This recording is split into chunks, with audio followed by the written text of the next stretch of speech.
பஞ்சபூதங்கள். எஸ், அந்த பஞ்சபூதங்களை தான் நம்ம வணங்குறோமே. இதில் வந்து ரிலீஜன்ன்ற ஒரு விஷயமே கிடையாது.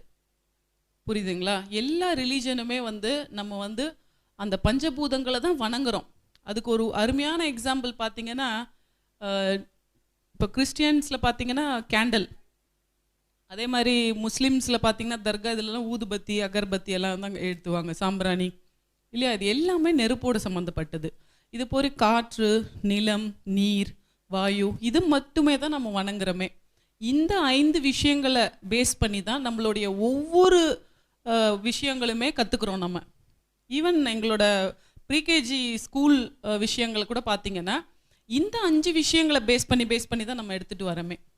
ஸோ அடுத்த டி வந்து ஃபஸ்ட் என்ன சொன்னேன்? Desire, determination, dedication. So dedication நம்ம எப்படி பண்ணணும்?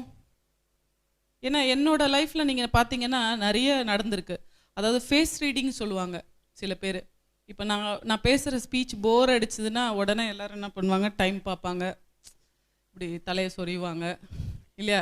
எப்போ சார் வருவாரோ, பாவம் மகேஷ் சார் ஐயர் வந்து பேசுவாருன்னு பார்த்தா மேடமே மறுபடி பேசுகிறாங்களே அப்படின்னு நீங்கள் நினைக்கலாம் இல்லையா?